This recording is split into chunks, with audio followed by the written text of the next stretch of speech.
What's going on, everybody? This is EK1 Gaming here, and in today's video we're going to be taking a look at the Division 2 State of the Game recap. Now, there's not much news, however we're going to take a look at what was said on State of the Game on the 5th of August 2020. But before we go into the video, make sure to hit that subscribe button, because 76% of you who watch my content are not actually subscribed. If you hit that subscribe button, it helps out the channel so much, so please hit the subscribe, and if you like the content, hit the like button, and of course leave me a comment in the comment section below.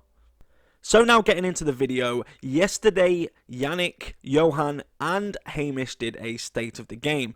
Now, of course, this State of the Game is the first one for I think around 3 or 4 weeks now, because they all had a break, so it wasn't expected to be full of like information. I think Hamish even put out a tweet saying, you know, it's going to be a bit light on the information because they have been off and they haven't been around the office, or they haven't been in touch with the game itself. So it was just kind of a State of the Game to kind of, I think, welcome them back and just to let us know that they were back, maybe. And it turns out that they kind of did speak on a few things that people were waiting for, but didn't go into too much detail. Now, I want to say one of the main things that we were looking forward to is obviously announcement of any kind of content that's coming up, or anything they're doing in the next sort of 6 months, etc. Now, they did speak about TU11, which we're going to get more information on towards the end of August. There's not another State of the Game now for 2 weeks, so the next one will be on, I believe, the 19th. If I've got that right. And basically they are going to do a PTS for TU11.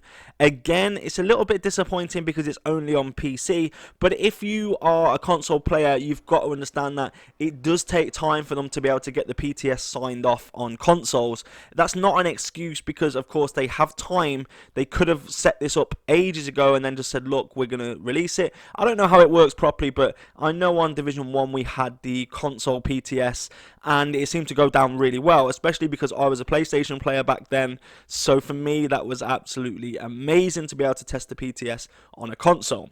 Now, they are saying that they're going to give us more news on TU11 towards the later end of August, but if I was to guess, I would say that the State of the Game on the 19th would probably announced maybe the PTS date for the week after, and then it would probably carry on the PTS maybe 2 or 3 weeks. So TU11, in my opinion, would be dropping around mid-September if it's anything to go by on their past experiences of doing PTS. Of course, that can all be delayed because we, of course, think of problems or find issues within the PTS, and it just matters how long it takes for them to actually notice and fix the issues, or whether they're just going to release the game without fixes like they normally do.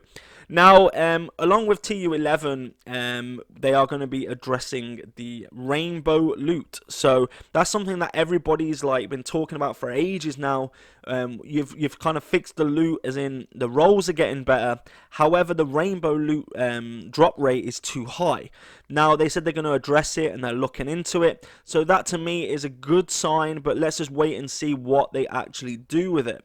So the PTS is going to be a big thing for everybody to try and get onto if you're on PC, and definitely test out those loot drops. Now, along with that, Hamish accidentally, or I don't know if it was accidental or not, but he mentioned Skyscraper, and he said, well, I hope Skyscraper is going to be shown on TU11 PTS, which would indicate that Skyscraper is actually coming with Title Update 11. Now, of course, everybody looked shocked when he said it. It was kind of like, oops, you know, I wasn't meant to say that, but I did. And then later on, Yannick actually kind of confirmed it as well by talking about TU11 and Skyscraper. Now, they haven't gone into any details, what it's going to be, what the game mode is. But if we're judging on what's been said, it's about being replayable content. So we're guessing that it's going to be some kind of, not underground, but some kind of similar game mode to that, but in a Skyscraper, and it will be replayable, so you can keep playing over and over again, because if you're like me, you've got a serious lack of replayable content in the game right now.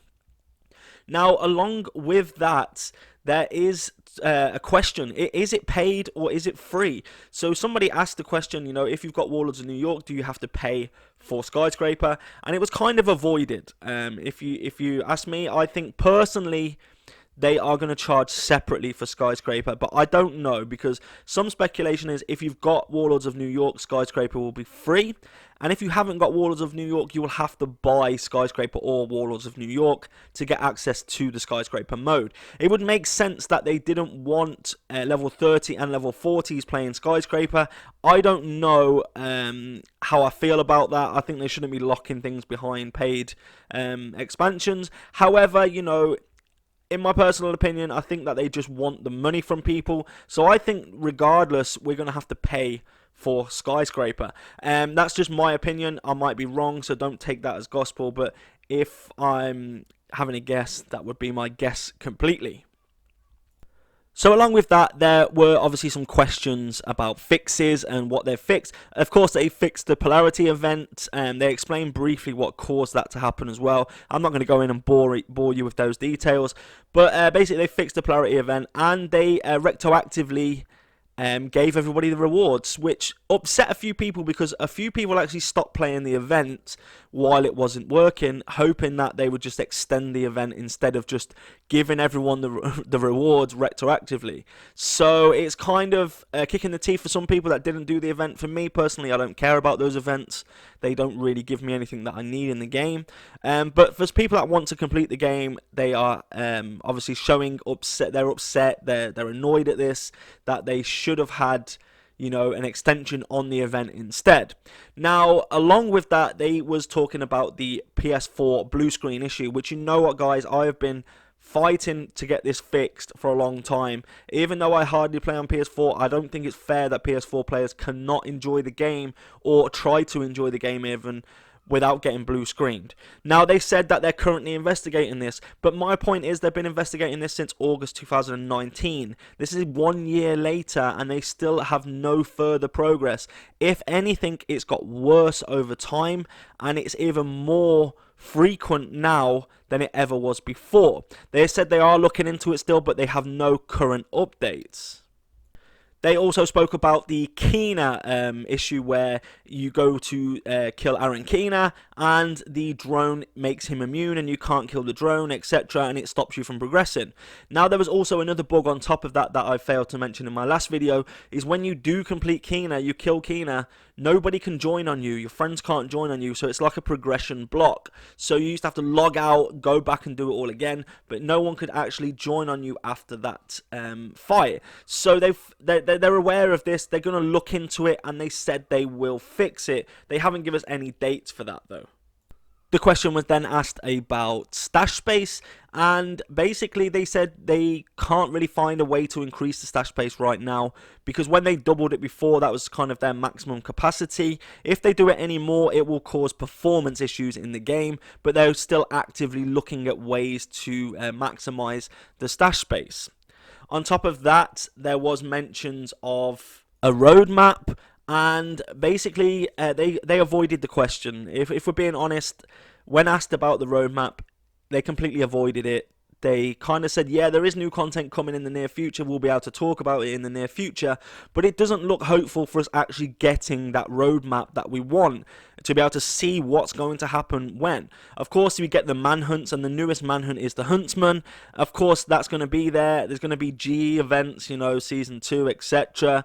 But honestly, there's no roadmap, which is kind of disappointing. It's something easy and simple for them to do, but it makes me think that they kind of don't know what they're doing themselves to be able to not actually put it down on a document, or they just don't want to commit to timescales, because of course they have been known to fail those before. Now, last but not least, they are of course looking into the raid time completions on the new raid, because there's some fishy raid times there, 16 minutes, etc. So they said they're going to be looking into this, because there is a bug currently right now, and if you didn't know about the bug, basically you just join the team at the last boss and kill the last boss, and the whole team gets your finish time. So if you're the person that joins with like 3 minutes to go, say for example, and you kill that boss within those 3 minutes and complete the raid, then the whole team's time gets put down to 3 minutes for completion, which is of course causing a lot of hassle within the leaderboards. Now, I'm not saying that people in the leaderboards have done this on purpose. They might have just done it by accident. It doesn't really matter to me about leaderboards, but of course they're going to look into those times and see if they can fix the issues that are happening within the raid. So that really sums up the State of the Game recap. Not to mention, of course, that there's not going to be another State of the Game for 2 weeks now, so the 19th of August, and Bruce will be a part of that State of the Game. And if you didn't know, Bruce usually comes in when there's an update, like TU updates, etc. And he usually comes in and bombards everyone with a lot of changes and stuff that's happening. So I'm quite looking forward to that State of the Game to see what he's got to say. Usually it's always good news or actually changes, so it's a good thing. So guys, thank you so much for watching this video. Do not forget, hit that like button, hit the subscribe button, and I'll see you all in the next one. Let's go!